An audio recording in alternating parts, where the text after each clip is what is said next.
Os direitos fundamentais têm como característica a relatividade, e essa característica nos indica que os direitos fundamentais não são absolutos, ou seja, até mesmo os direitos fundamentais podem sofrer algum tipo de limitação.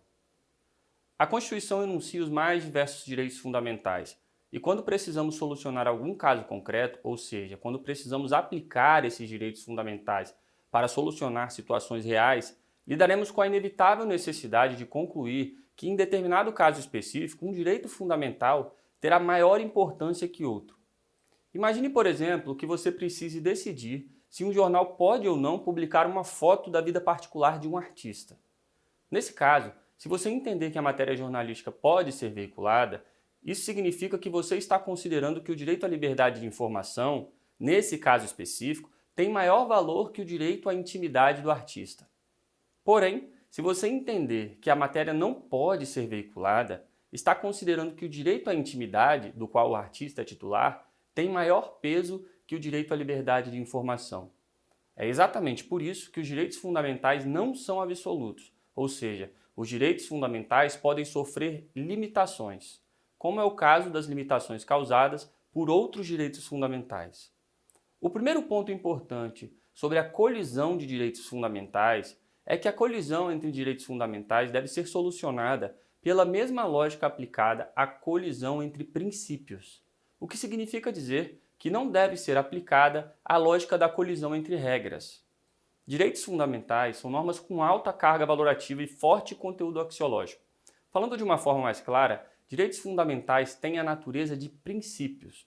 Como direitos fundamentais têm a natureza de princípios, o conflito entre direitos fundamentais deve ser solucionado pela lógica da colisão entre princípios.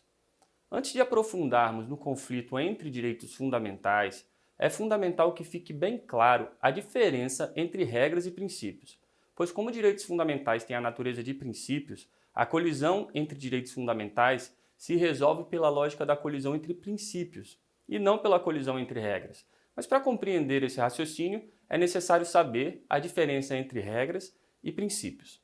Veja bem, uma norma pode ser uma regra ou um princípio. Então, norma é o gênero, regra e princípio são suas espécies. Então veja, o artigo 62 da Constituição estabelece que as medidas provisórias terão sua votação iniciada na Câmara dos Deputados. Por outro lado, o artigo 5º, inciso 1º, estabelece o seguinte: homens e mulheres são iguais em direitos e obrigações. Perceba que o artigo 62, que trata das medidas provisórias, encerra uma ordem muito clara e direta, pois sabemos claramente que a votação de uma medida provisória deve ser iniciada na Câmara dos Deputados. Então, não pode, por exemplo, ser iniciada no Senado Federal.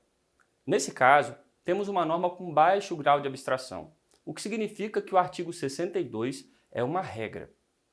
Por outro lado, o artigo 5º, inciso 1º, estabelece uma diretriz, ou seja, estabelece um valor a ser observado. Não há aqui uma ordem clara e direta, mas sim uma diretriz genérica e abstrata. Nesse caso, temos uma norma com um elevado grau de abstração, o que significa que o artigo 5º, inciso 1º, é um princípio. Agora que entendemos a distinção básica entre regras e princípios, vamos compreender o motivo pelo qual a lógica do conflito entre regras não serve para o conflito entre direitos fundamentais. Sobre as regras, vamos imaginar que existem duas regras em conflito. Imagine hipoteticamente que um indivíduo tenha 20 anos e queira obter o porte de arma. Imagine ainda que uma regra estabeleça: o maior de 18 anos tem direito ao porte de arma. Mas outra regra sim estabeleça: menores de 30 anos não podem ter o porte de arma. Veja que temos duas regras em conflito, e somente uma delas pode ter validade. Não é possível harmonizar essas regras, pois cada uma delas produz um resultado completamente diferente e conflitante com a outra regra. Veja, a primeira regra diz: o maior de 18 anos tem direito ao porte de arma. Como esse indivíduo tem 20 anos, podemos concluir que esse indivíduo tem direito ao porte de arma. Por outro lado, a segunda regra diz: menores de 30 anos não podem obter o porte de arma. E como o indivíduo tem menos que 30 anos, ele não teria direito ao porte de arma conforme essa segunda regra. Dessa forma, o conflito entre regras se resolve com a técnica do tudo ou nada. Em outras palavras, ou uma regra vale ou uma regra não vale, de modo que somente uma dessas duas regras pode ser aplicada ao caso concreto.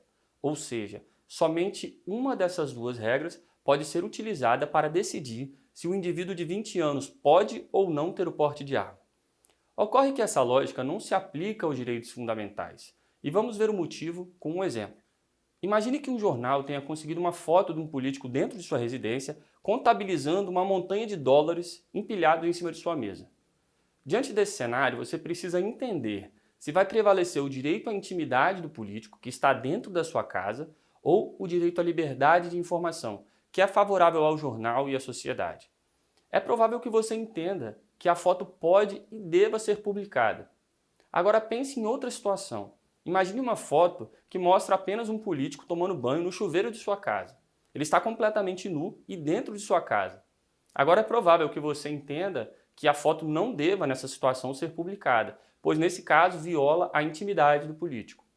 Veja que interessante, a depender das circunstâncias, um direito fundamental se torna mais ou menos importante que outro. E assim nós realizamos a ponderação, ou seja, o balanceamento entre os direitos fundamentais envolvidos.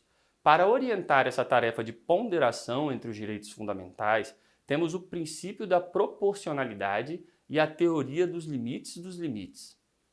O princípio da proporcionalidade estabelece a definição de pesos para cada um dos direitos fundamentais e estabelece que essa definição deve se dar de maneira proporcional, para que assim seja encontrado o equilíbrio correto entre esses direitos fundamentais. De uma forma bem simples, durante o balanceamento entre esses direitos fundamentais, devemos sempre analisar se o benefício alcançado com o sacrifício de um deles não causa um prejuízo desnecessário, pois a aplicação de um direito fundamental pressupõe que aquele direito fundamental que tenha maior peso deva causar um mínimo de prejuízo possível ao outro direito fundamental de menor peso. Dessa forma, devemos avaliar se a solução alcançada é realmente adequada e se ocorreu no exato limite do necessário, não podendo ser excessiva nem insuficiente. Vamos exemplificar.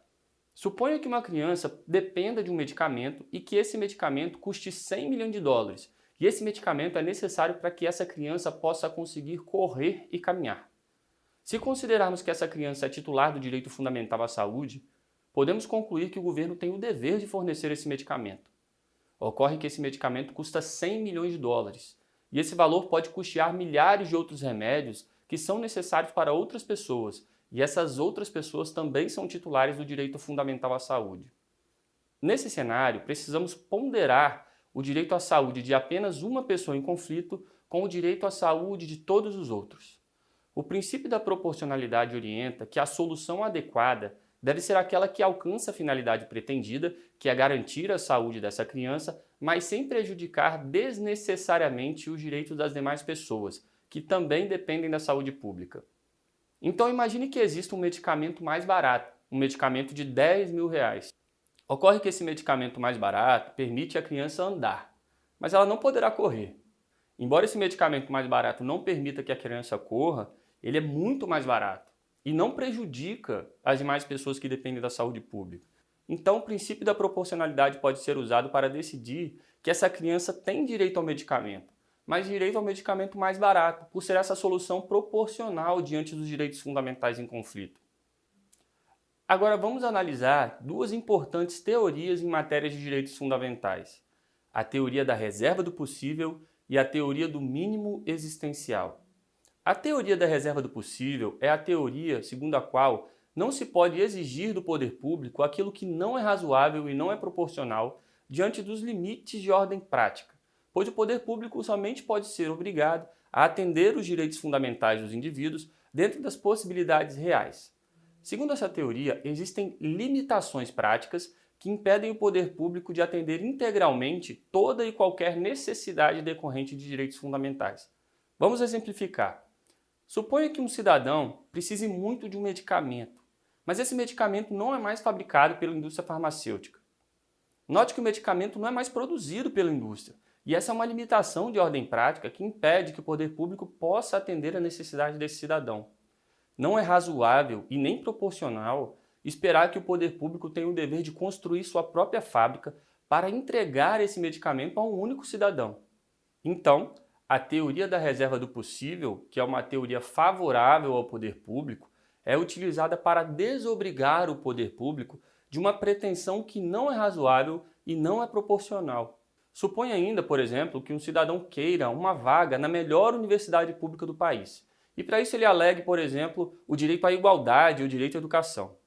No mundo ideal, seria ótimo que todos pudéssemos frequentar a melhor universidade pública. Mas acontece que os recursos públicos são escassos, e essa é uma limitação de ordem prática que impede que o poder público, por exemplo, custeie a educação para todos com essa mesma qualidade ou amplie os estabelecimentos dessa melhor universidade do país.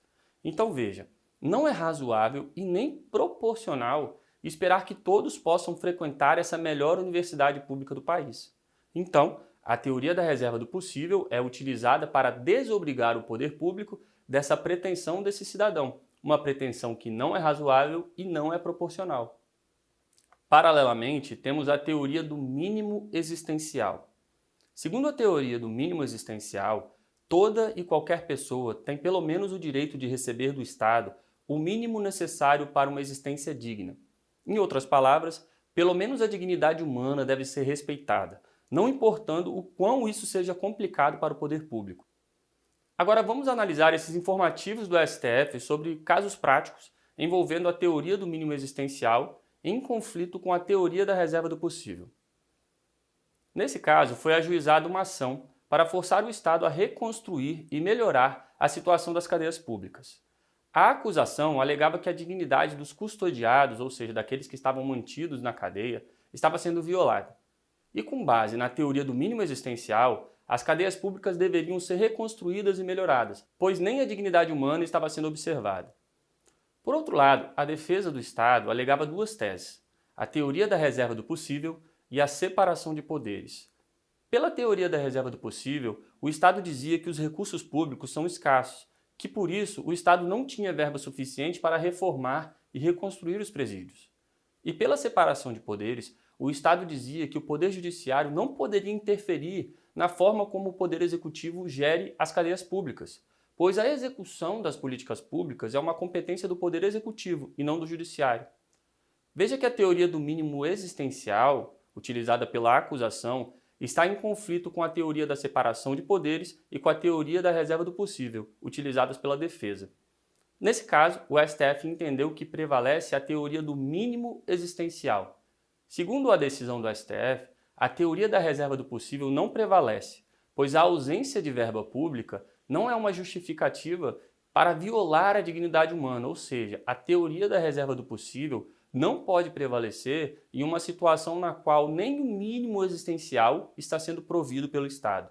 Ainda segundo essa decisão, a separação de poderes também não deve prevalecer, pois o Judiciário pode sim interferir nas políticas públicas com o propósito de garantir o mínimo existencial.